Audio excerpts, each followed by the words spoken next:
Welcome to Review Recording 1A and B, which accompanies instructional recordings 1A and 1B for Section 7.2, Unit 7, Chapter 7 of Mathematics 2200.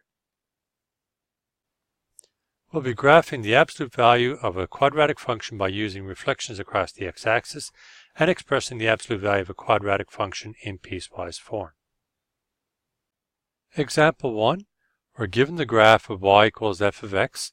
We have to determine which of the four graphs that follow best represent the graph of the absolute value of this function.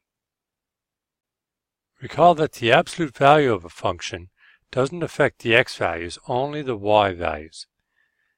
So anything that was positive in the original graph stays positive. Anything that's negative has negative y values, as in this piece right here, that gets reflected across the y or the x-axis. So this piece gets reflected across the x-axis. The vertex was 4 units down, now it becomes 4 units up, and the graph, that part of the graph reflects. The other part stays the same, so option B here is the correct answer. In example 2, we're asked to express y equals the absolute value of x squared minus 6x plus 5 as a piecewise function in simplest form. Now, that is equal to the positive of x squared minus 6x plus 5 when x squared minus 6x plus 5 is greater than or equal to 0. And it's equal to the negative of x squared minus 6x plus 5 when the original function x squared minus 6x plus 5 is less than 0. Now, in order to simplify these restrictions, we're going to need a graph of y equals x squared minus 6x plus 5. So I'll start by finding the vertex. Negative b over 2a is equal to the negative of negative 6 over 2 times 1, which gives us 3.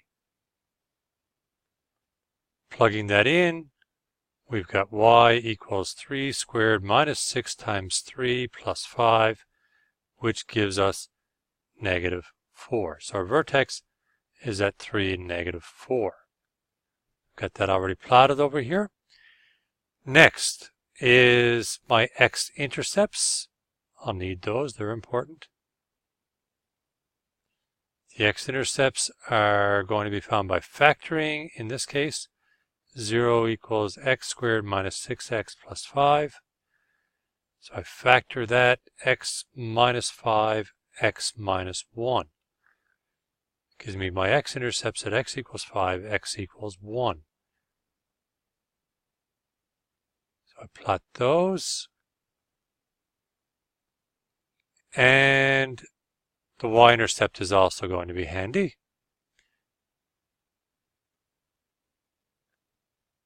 Y-intercept, when we put in 0 for the x, we get 5 for the y. Just lends us a bit of accuracy.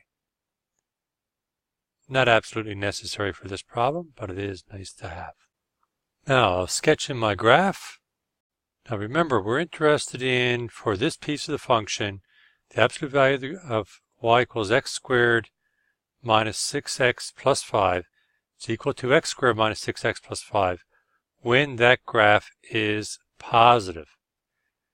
So it's positive right here and right here.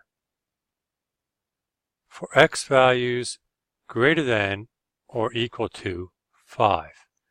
Or for x values less than or equal to 1.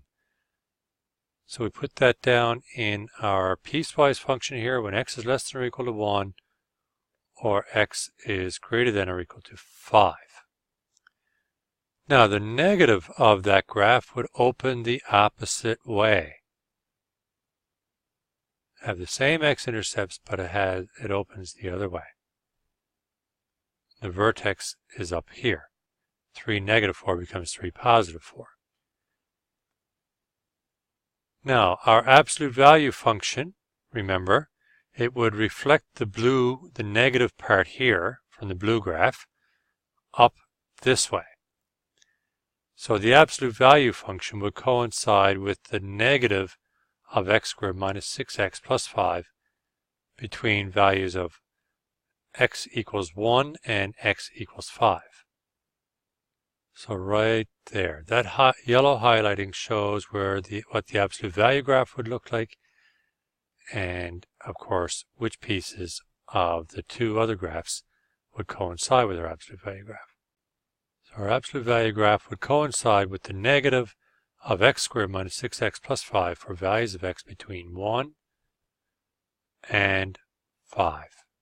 Shouldn't have that equal sign there because we only include the equals for one part, either back here, or if we want to leave it as less than here and greater than here, then we can put the equals here.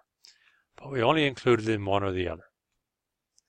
So it's equal to the negative. I'll distribute this negative in here. So I've got negative x squared plus 6x minus 5 when our x values are between 1 and 5. And that's our piecewise function in simplest form. In conclusion, if you're given the graph of a function, the graph of its absolute value can be sketched by using reflections in the x-axis. Reflect only the portions with the negative y values. The x-intercepts of a graph cannot move during reflection in the x-axis because their y-coordinates are 0 and the absolute value of 0 is 0. The absolute value of a function can be found using the absolute value of an expression is equal to the positive of the expression where the expression is greater than or equal to 0, and the negative of the expression where the expression is less than 0. For the absolute value of a quadratic function, the restrictions for each piece of the piecewise function need to be found by examining the graphs of f of x and negative f of x.